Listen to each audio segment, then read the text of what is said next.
तो हाँ जी, देखो जी, आपका नाम उत्कर्ष सिंह है और आपकी कुंडली बनी है वृष लग्न की। राशि आपकी है मकर राशि। तो कुंडली की बात करूं, कुंडली काफ़ी अच्छी भी है, कुछ ग्रह आपके एक दो खराब भी हैं, जो कि मैं विस्तार से आपको समझाऊंगा। और आपके जो मेन सवाल है, जैसे कि आपने मुझे बोला है कि आपकी शादी कब होगी और जिससे शादी होगी उससे बनेगी या नहीं, और विवाह का सुख कैसा होगा, काम काज के बारे में आपने बोला है। तो ये आपके सवाल भी मैं कवर करूँगा। और आपने एक लड़की की डिटेल भेजी है, उसके साथ आपने देखना है कि गुण कितने मिल रहे हैं और उसके साथ आपको विवाह करना चाहिए या नहीं। अब देखो जी, सबसे पहले आपकी ये जो कुंडली है, ये कुंडली का जो चार्ट बना रखा है, ये आपकी कुंडली का चार्ट है।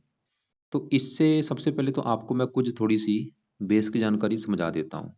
तो बेस की जानकारी ये है कि जो कुंडली होती है, इसमें टोटल 12 ग्रह होते हैं और 12 ग्रह मैं लिख देता हूँ। ये आपका है पहला ग्रह, ये आपका है दूसरा ग्रह, तीसरा ग्रह, ये चौथा, पाँचवाँ ग्रह, ये छठा, सातवाँ, आठवाँ, नौवाँ, 10वाँ ग्रह, 11वाँ और ये लास्ट वाला 12वाँ ग्रह। अब ये जो 12 ग्रह मैंने लिखे हैं, इन 12 ग्रहों से आपके जीवन के बारे में कुछ ना कुछ पता किया जाएगा। जैसे कि पहले घर से देखा जाएगा कि आपका शरीर कैसा होगा, आपकी हेल्थ कैसी होगी, आपका स्वभाव, आपका रंग रूप, आपकी पर्सनैलिटी, सर मस्तक, इस पहले घर से देखेंगे। दूसरा अगर आपके है धन जोड़ने का अगर, तीसरा घर छोटे भाई बहनों का है, चौथा घर आपकी माता, मकान, वाहन का है, पांचवा घर बच्चों का, छठा घर शत्रु रोग कर्जा, सातवां घर आपकी पत्नी का है, आठवें घर से आपकी उम्र देखेंगे, नौवें घर से भाग्य है, 10वां घर काम काज का है, 11वां घर है लाभ और 12वें घर से आपके खर्चे देखेंगे। तो आपने देखो जी, मेरी दो बातें नोट कर लेनी है। पहली बात, जो मैंने 12 ग्रह बोले हैं वो याद कर लो, और दूसरी बात, इन 12 ग्रहों से क्या कुछ देखा जाएगा वो याद कर लो। और अब आप ये देखो कि आपने देखना क्या है, आपका सवाल क्या है, वो सवाल आप बोलो। जैसे कि आपका सवाल है, मान लो आपके बच्चों को लेके, तो 12 घरों में बच्चों का घर कौन सा है? पांचवा घर। तो पांचवें घर से देखे जाएंगे आपके बच्चों के बारे में। और पांचवें घर में एक नंबर लिखा है 6 नंबर, 6 है कन्या राशि, मालक है ये बुध। तो आपके बच्चों के लिए हमें बुध को देखना पड़ेगा। ऐसे ही आपका मतलब जो भी सवाल है, मान लो आपका सवाल है आपके काम काज को लेके, तो 10वां घर काम काज का है। और 10वें घर में लिखा है 11 नंबर, जो कि है कुंभ राशि, मालक शनि। तो काम काज के लिए हमें शनि को देखना पड़ेगा। तो मेरा बस कहने का मतलब ये है कि जो कुछ देखना है कुंडली का, वो घर देखना है, और घर का जो मालक बना है वो मालक हमने देखना है। तो अब देखो जी, मोटा मोटा सा आपको बेस की जानकारी समझ आ चुकी है। अब बात करते हैं भविष्यवाणी की। तो सबसे पहले देखो जी, आपका जो सवाल है वो मैं सवाल कवर करता हूँ। आपने मुझे बोला है, क्योंकि आपका मेन सवाल क्या है, विवाह को लेके। क्योंकि आपका जैसे बोला था, आपकी उम्र भी देखो जी 34-35 साल हो चुकी है, लेकिन आपका अभी तक विवाह नहीं हुआ। और विवाह होगा या नहीं, कब होगा, पत्नी कैसी होगी, पत्नी से बनेगी या नहीं, ये आपका सवाल है। अब देखो 12 गुरु में, ये जो 12 घर हैं, 12 गुरु में पत्नी का घर है ये 7वां घर। तो 7वें घर हम देखेंगे आपकी पत्नी के लिए। और आपको मैंने एक फार्मूला समझाया कि घर का मालिक देखना है। तो 7वें घर में लिखा है 8, 8 है वृश्चिक राशि, मालिक बना मंगल। तो आपकी पत्नी के लिए हमें मंगल ग्रह को देखना पड़ेगा। और मंगल के अलावा 7वें घर के ऊपर दृष्टि है गुरु ग्रह की, गुरु को भी देखेंगे। और पत्नी का जो कारक होता है शुक्र होता है, शुक्र को भी देखा जाएगा। मतलब आपके 3 ग्रहों को देख के डिसाइड होगा आपकी पत्नी के बारे में, मंगल, शुक्र और गुरु ग्रह को। सबसे पहले देखो जी, मंगल को देखेंगे, जो कि बहुत जरूरी है, क्योंकि मंगल मेन इस घर का मालक है। घर का जो मालक होता है उसको देखना, उसका सही होना बहुत जरूरी है। तो सवाल है कि आपका जो मंगल है वो है कैसा, अच्छा है या बुरा है। तो मंगल आपका कहाँ बैठा है? कुंडली के दूसरे घर में आके। और दूसरे घर से देखा जाता है धन जोड़ना। ये दूसरा घर धन जोड़ने का, आप जो भी धन जोड़ेंगे, जो आपका बैंक बैलेंस होगा, दूसरे घर से देखा जाएगा। दूसरा घर आपके परिवार का भी है, परिवार कैसा होगा, आपकी वाणी कैसी होगी, दूसरे घर से देखेंगे। अब आपको देखो जी, मैंने फार्मूला क्या समझाया था, घर का मालिक देखना है। तो दूसरा घर धन जोड़ने का है, परिवार का, वाणी का। तो दूसरे घर में लिखा है 3, 3 है मिथुन राशि, मालक है बुध। मतलब इन चीजों के लिए, धन जोड़ने के लिए, परिवार के लिए, वाणी के लिए, हमें बुध ग्रह को देखना पड़ेगा। और बुध के अलावा दूसरे ग्रह में मंगल बैठा है, मंगल को भी देखेंगे। तो दो ग्रहों को देख कर डिसाइड होगा आपके धन जोड़ने के बारे में, परिवार और वाणी के बारे में। तो पहले हम मंगल की बात कर रहे हैं। हमने क्या देखा था, मंगल किस घर का मालक है? 7वें घर का, जो कि आपकी पत्नी का घर है। और मंगल आके बैठा है दूसरे घर में, और ये घर है बुध का घर। सिंपल सी बात यह है कि मंगल अच्छा है या बुरा है।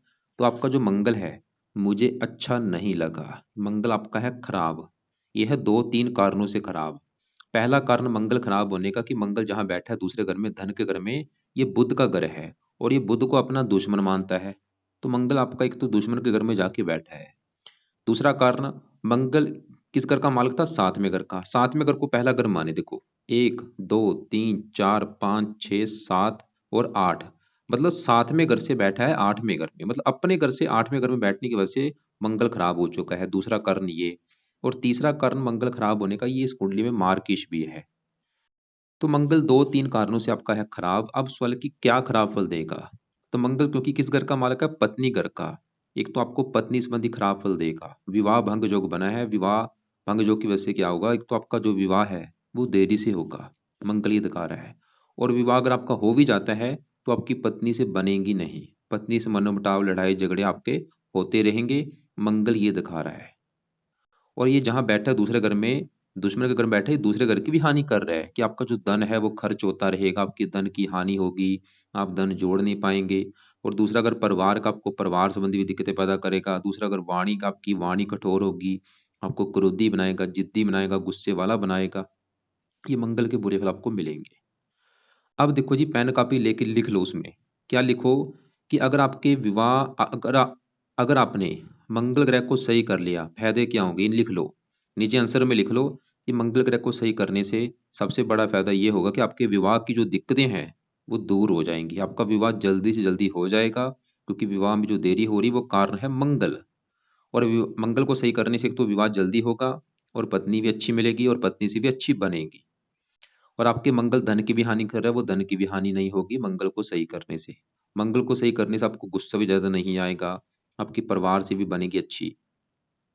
तो मंगल का सही होना आपके लिए बहुत जरूरी है। चाहे आपने विवाह कराना है तब भी मंगल सही करना पड़ेगा, धन जोड़ना है, धनी बनना है तब भी सही करना पड़ेगा, परिवार का सुख चाहिए, वाणी अपनी अच्छी करनी है, तब भी इसको सही करना पड़ेगा। तो मंगल के क्या उपाय है? पहला जो उपाय है वो है, आप मंगल के जो मंत्र हैं वो पूरे करो। और मंत्र है 10,000। चाहे 10,000 कर लो, चाहे आप इसको 4 गुना ज़्यादा 40,000 भी कर सकते हैं संकल्प लेके। तो फर्स्ट काम आपका ये मंत्र पूरे करने हैं। और ये मंत्र शुरू करने आपने मंगलवार के दिन से स्टार्ट करने हैं। संकल्प लेके स्टार्ट करना है। कैसे संकल्प लिया जाता है मैं आपको वीडियो अलग से भेज दूंगा, उसको देख लेना। फिर भी मैं थोड़ा सा बता देता हूँ। तो मंगलवार के भी करो वेट। मंगलवार को सुबह के टाइम आप ये प्रार्थना करना कि हे मंगल देवता जी, मेरा नाम उत्कर्ष सिंह है, मेरी जात ये है, गोत ये है। मंगल देवता जी, आप मेरी कुंडली के 7वें घर के हैं मालक, जो कि है विवाह का घर। और मुझे आ रही है विवाह संबंधी दिक्कतें, यानी कि मेरा अभी तक विवाह नहीं हुआ, और मैं चाहता हूँ मेरा एक तो विवाह जल्दी जल्दी हो जाए और पत्नी भी अच्छी मिले। इसलिए आपके जो मंत्रों की संख्या है वो मैं पूरी करने जा रहा हूँ। तो इस प्रकार आपने ये मंत्र पूरे करने हैं। चाहे 10 कर लो, चाहे 4 गुना ज़्यादा 40,000 भी आप कर सकते हैं। और मंत्र है ओम अंग अंगारकाय नमः। और ये मंत्र कितने दिन में पूरे करने हैं? चाहे महीना लग जाए, चाहे 2 लग जाए, चाहे 3 लग जाए, काम है मंत्र पूरे करने का। और जब आपके मान लो मंत्र पूरे हो गए, फिर क्या करना? मंत्रों को छोड़ देना। फिर आपने दूसरे उपाय को शुरू करना है, जो कि है मंगल कवच का पाठ। अब ये जो पाठ है, ये पाठ है 2 मिनट का पाठ। इस पाठ को रोजाना पढ़ना है सुबह के टाइम। जहाँ इसको पढ़ लिया करो या इसकी ऑडियो लगा के सुन लिया करो। तीसरा उपाय, मंगल स्रोत का पाठ पढ़ना है। इसको भी जहाँ तो पढ़ लिया करो, जहाँ इसकी ऑडियो लगा के सुन लिया करो। चौथा उपाय जो आपने करना है मंगल का, वो है इसका दान करना है। दान से इसकी पावर कम होगी। और ये दान आप हर मंगलवार के दिन लाल रंग की वस्तुएं ले लो, 2 किलो, 5 किलो, 10 किलो लाल रंग की वस्तुएं लेके उनका दान आपने करना है। क्या दान है मंगल ग्रह का? मंगल ग्रह का जो दान है वो आपको मैं वीडियो लग से भेज दूंगा। इसके अलावा पांचवा पाए, मंगल के देवता हैं हनुमान जी। आप हनुमान जी की पूजा उपासना करो किसी न किसी प्रकार से। हनुमान चालीसा पढ़ो, बजरंग बाण पढ़ो, हनुमान जी के मंदिर जाओ, मतलब हनुमान जी की पूजा उपासना आपने करनी है किसी भी प्रकार से। इसके अलावा छठा पाए जो कि बहुत बेस्ट है, वह है आप मंगलवार का व्रत रखो। बहुत बेस्ट उपाय है। तो आपने हर मंगलवार के दिन मंगल देवता का रखना है व्रत। व्रत में क्या करना है? खाली दिन में फल फ्रूट खा लेना, रात को एक टाइम भोजन आपने करना है, और रात को जो भोजन करेंगे उसमें नमक का सेवन नहीं करना। व्रत सुबह के टाइम जब रखेंगे, उस सुबह आपने प्रार्थना एक बार कर लेनी है। सुबह मतलब आपका जो घर में पूजा स्थान है वहां पे खड़े होकर प्रार्थना करना कि हे मंगल देवता जी, आज आपका है दिन मंगलवार और आज आपका मैं व्रत रखूंगा, क्योंकि आपकी कृपा दृष्टि मेरे पर बने, मेरा विवाह हो जाए, विवाह का सुख अच्छा मिले। तो इस प्रकार आप अगर ये उपाय करते हैं तो आपका जो मंगल है बिल्कुल अच्छा हो जाएगा। मंगल अच्छा हो गया, विवाह भी हो जाएगा और पत्नी भी अच्छी मिलेगी और आपके धन की भी हानि मंगल नहीं करेगा। अब आगे बढ़ते हैं। मैंने क्या बोला था, विवाह का सुख देखने के लिए 3 ग्रह देखने पड़ेंगे, क्योंकि शुक्र जो है पत्नी का कारक है, उसको भी देखना पड़ेगा, गुरु को भी देखना पड़ेगा। अब आपके शुक्र की अगर मैं बात करूं कि वो कैसा है, तो शुक्र आपका बैठा है यहाँ पे पहले घर में। शुक्र आपका देखो जी बहुत बड़े लेवल पे अच्छा मुझे लगा है। क्यों अच्छा लगा? क्योंकि शुक्र जहाँ बैठा है पहले घर में, ये पहले घर में अपने ही घर में बैठा है। यहाँ पे जो 2 लिखा है, देखो पहले घर में लिखा है 2, 2 है वृष राशि, मालक इसका बना शुक्र। थोड़ा सा विस्तार से समझाता हूँ। ये जो पहला घर है, इस पहले घर से देखा जाएगा आपका शरीर कैसा होगा, सेहत कैसी होगी, स्वभाव कैसा, रंग रूप कैसा, पर्सनालिटी कैसी, सर कैसा, मस्तक कैसा, इस पहले घर से देखेंगे। और फार्मूला क्या था? घर का मालक देखना है। तो पहले घर की चीजें हम पहले घर के मालक, पहले घर में 2 लिखा है, 2 है वृष राशि, मालक है शुक्र। तो हमें शुक्र को देखना पड़ेगा और वो कहाँ बैठा है? इसी घर में बैठा है। आपको मैं एग्जाम्पल समझाता हूँ। मान लो आपका घर है, मैं आपकी बात कर रहा हूँ, आपका घर है और आप अपने घर में खुद बैठे हैं। क्या होगा? आप अपने घर का अच्छा करेंगे, घर की सफाई भी रखेंगे, घर की देखभाल भी करेंगे, रक्षा करेंगे। वो काम यहाँ पे शुक्र करेगा। शुक्र पहले घर में अपने ही घर में बैठा है तो अपने घर का कर देगा अच्छा। मतलब शुक्र ये दिखा रहा है आपका शरीर अच्छा होगा, हेल्थ अच्छी, स्वभाव अच्छा, रंग रूप अच्छा, पर्सनैलिटी अच्छी, आपको सुंदर बनाएगा, आकर्षक बनाएगा, आपको गीत संगीत कला में रुचि पैदा कर देगा। तो शुक्र पहले घर का अच्छा कर रहा है। और जिसका कारक होता है, पत्नी का कारक है, पत्नी के लिए अच्छा है, विवाह का कारक है, विवाह के लिए अच्छा है, प्रेम का कारक है, प्रेम के लिए अच्छा है। तो शुक्र आपका है अच्छा। और ये साथ में घर को देख रहा है, पत्नी घर को, पत्नी के लिए अच्छा है। तो हमने क्या बोला था कि पत्नी के लिए 3 ग्रह देखने पड़ेंगे। हमने मंगल को देखा, वो अच्छा नहीं है, लेकिन शुक्र देखा पत्नी का कारक, वो तो अच्छा है भाई। और अब देखो जी आगे बढ़ते हैं। आपका जो गुरु है, क्योंकि साथ में घर के ऊपर जो दृष्टि डाल रहा है वो है गुरु। वैसे केतु की भी दृष्टि है। तो पहले अगर मैं गुरु की बात करूं, तो गुरु भी आपका बड़े लेवल पे अच्छा है। और अभी देखो गुरु की आपकी बड़ी दशा चली भी हुई है, 14 से चली है दशा और 30 में खत्म होगी। और शुक्र जिसकी दशा, शुक्र की एक अंतरदशा भी चली हुई छोटी दशा, ये 12 महीने 21 से चली है, 8 महीना 24 में खत्म होगी। तो गुरु की बात करें, गुरु कहाँ बैठा है? तीसरे घर में, जहाँ पे 4 लिखा है, कर्क राशि, जो कि गुरु की है उच्च राशि। गुरु इस कुंडली के 21 घर का मालक है, 8वें घर का। और ये 11वें घर का मालक है। 11वां घर है लाभ, इच्छा पूर्ति, आमदन। 11वें घर में 12 लिखा जो कि मीन राशि, मालक गुरु। तो 11वें घर की चीजें हम गुरु से देखेंगे, जो कि बैठा है तीसरे घर में, जो कि मेहनत का घर है। मतलब लाभ चला गया मेहनत के घर में, इच्छा पूर्ति चली गई मेहनत के घर में। गुरु ही दिखा रहे कि आप अपनी खुद की मेहनत के बल पर, खुद के पराक्रम के बल पर, खुद के साहस के बल पर आगे बढ़ेंगे, अपनी इच्छाएं पूरी करेंगे, धन कमाएंगे। गुरु ही दिखा रहा है। मतलब आपको मेहनती बनाएगा, साहसी बनाएगा, उद्यमी बनाएगा, आपकी आमदन अच्छी कर देगा, इच्छाएं पूरी कर देगा, कामों में लाभ देगा। और गुरु की 7वीं दृष्टि पड़ रही है 7वें घर के ऊपर, जो कि है पत्नी का घर। और यहाँ पे मंगल की राशि है मित्र राशि। ये पत्नी के लिए भी अच्छा है। मतलब गुरु, आपकी गुरु भी अच्छा है पत्नी के लिए। और गुरु 8वें घर का मालक है, उम्र भी आपकी लंबी कर देगा। तो मैंने आपको बोला था 3 ग्रह देखने पड़ेंगे। शुक्र देखा पत्नी का घर, वो अच्छा है। गुरु देखा जो कि 7वें घर को देख रहा है, वो अच्छा है। बस आपका मंगल आपके विवाह में दिक्कतें पैदा कर रहे हैं। विवाह नहीं हो रहा, मंगल कारण है। देरी हो रही, मंगल कारण है। तो इसलिए भाई मंगल के उपाय आपको मैंने बताए हैं, वो आप करो फॉलो। बाकी आपके दूसरे ग्रहों की अगर मैं बात करूं, तो ये जो विवाह का सवाल आपका क्लियर हो चुका है। अब वैसे हट के बात करते हैं विवाह के अलग से। तो आपके यहाँ पे मैं बुध की बात करूं, ये मुझे आपका बड़े लेवल पे खराब लगा है। क्यों खराब लगा है? ये आपका बैठा है एक तो 12वें घर में, जो कि खराब घर है। 12वां घर, 12वें घर से खर्चा, हानि देखी जाती है। एक तो बुध 12वें घर में चला गया, ऊपर से बैठा भी मंगल घर में है, शत्रु राशि है, और बैठा भी अस्त होके है। तो बुध क्या खराब फल देगा? बुध है इस कुंडली में 2 घरों का मालक। एक तो बुध आपकी कुंडली के इस 5वें घर का मालक है, जो कि आपकी है संतान का घर। संतान हो गया। 5वां घर पढ़ाई का भी, आप कितने पढ़े लिखे होंगे, कितने बुद्धिमान होंगे, 5वें घर से देखा जाएगा। और 5वें घर में 6 लिखा है, 6 है कन्या राशि, मालक बुध। तो इन चीजों के लिए हमें बुध को देखना पड़ेगा, जो कि 12वें घर में खराब घर में बैठा है। बुध ये दिखा रहा है कि आपको संतान संबंधी कोई दिक्कतें आएंगी। 5वां घर पढ़ाई का, आपको पढ़ाई में दिक्कतें पैदा कर देगा बुध। और बुध 5वां घर बुद्धि का, आपकी बुद्धि को भ्रमित कर देगा। खासकर आपकी जो बेटी होगी उसको लेके चिंता होगी आपको, बेटी संतान को लेके। और बुध आपकी कुंडली के इस दूसरे घर का मालक है, जो कि मैंने बोला था दूसरा घर किसका है? धन का। क्योंकि दूसरे घर में 3 लिखा, 3 है मिथुन राशि, मालक बुध है। तो बुध भाई दूसरे घर का भी मालक है, जो कि धन का मालक है। देखो, धन चला गया खर्च के घर में, बुध ही घर आपका जो धन है वो खर्च होता रहेगा। और बाहर में अगर हानि का, धन की हानि होगी, तो बुध के दो बुरे फल आपको मिलेंगे। एक तो धन की दिक्कतें पैदा करेगा, धन को लेकर दिक्कतें परेशानी आएंगी, धन खर्च होगा, धन की हानि होगी। और बुध संतान घर का मालक है, संतान संबंधी दिक्कतें पैदा कर देगा, पढ़ाई में दिक्कतें, बुद्धि को भ्रमित। और पांचवा घर प्रेम का होता है, जो बंदे प्रेम करते हैं पांचवें घर से देखते हैं, प्रेम प्रसंगों में दिक्कतें पैदा कर देगा। मतलब अगर आपने बुध को सही कर लिया, फायदे जो आपको होंगे, सबसे बड़ा फायदा ये होगा कि आपके धन की हानि नहीं होगी, धन खर्च नहीं होगा, धन बल्कि आपकी लाइफ में आएगा। क्योंकि धनहीन योग बना है भाई, धनहीन योग की वजह से क्या होगा, आप धनी नहीं बन पाएंगे। धनहीन योग को सही करो, इसको मतलब बुध को सही करो, तो भी आप धनी बन पाएंगे। तो बुध के दो उपाय आपने करने हैं, और ये उपाय आप रात के समय करो। पहला जो उपाय है बुध का, वो है बुध कवच का पाठ।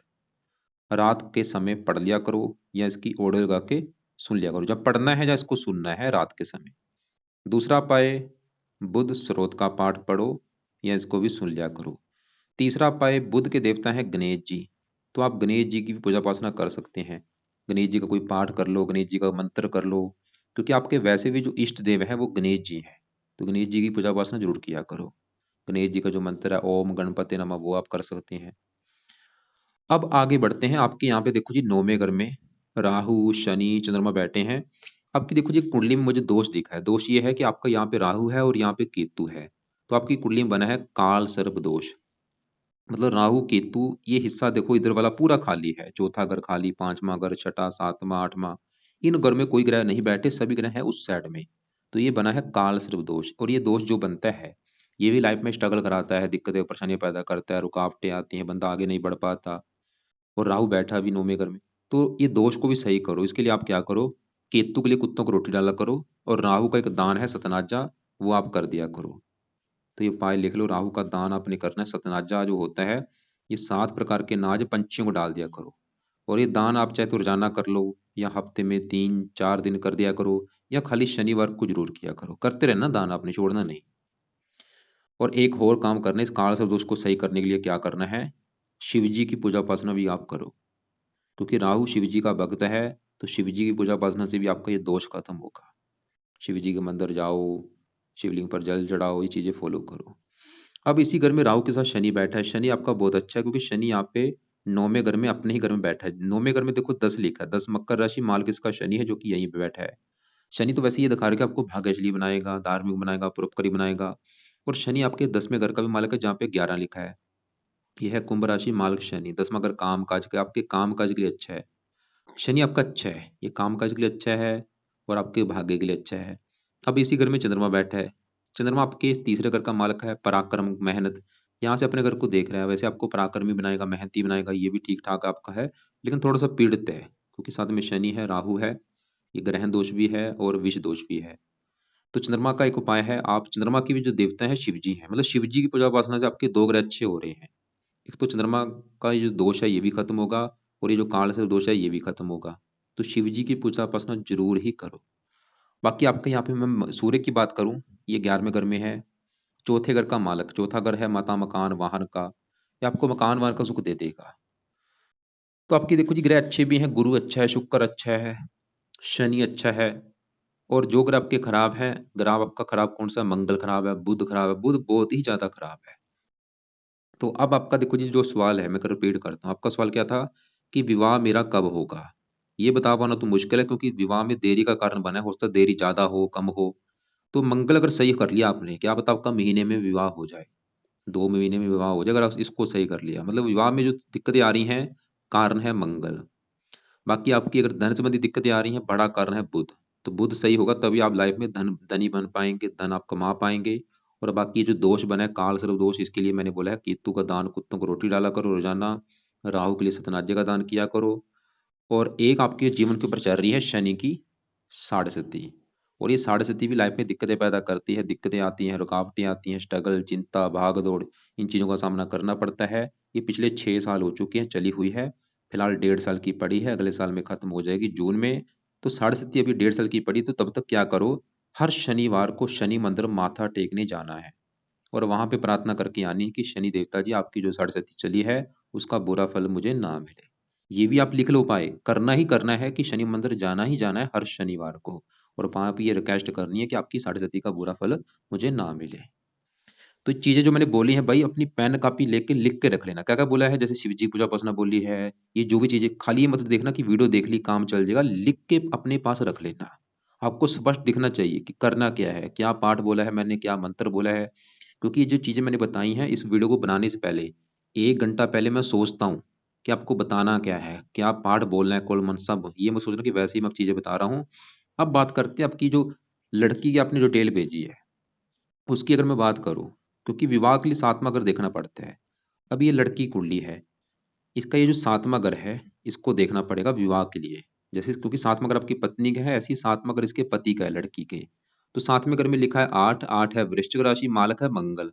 तो इसके मतलब पति के लिए हमें मंगल को देखना पड़ेगा, जो कि कहाँ बैठा है इस कुंडली के 8वें घर में। और मंगल केतु के साथ बैठा है, ऊपर से राहु की दृष्टि है। मंगल इसका अच्छा मुझे नहीं लगा। ये मंगल ही दिखा रहा है कि इस लड़की को विवाह संबंधी दिक्कतें आएंगी, मंगल दोष भी है। विवाह विलंब योग बना है, मतलब विवाह में या तो पति से बनेगी नहीं या पति से लड़ाई झगड़े होंगे, मंगल ही दिखा रहा है। एक निवास कुंडली भी होती है इसकी, अगर मैं निवास कुंडली देखूं तो यहाँ पे देखो, ये है सातवां घर, सातवें घर में राहु नीच का बैठा है, बहुत बड़ी नेगेटिव बात है। ये लगन कुंडली में सातवें घर का मालिक मंगल, और निवास में सातवें घर में राहु बैठा है नीच का। और सातवें घर में भी देखो, निवास कुंडली में भी सातवें घर का जो मालक है मंगल बना है, वो भी 8वें घर में चला गया। लगन कुंडली में भी सातवें घर का मालिक मंगल है, नुआश में भी सातवें घर का मालिक मंगल है, दोनों कंडीशन में मंगल इसका खराब है।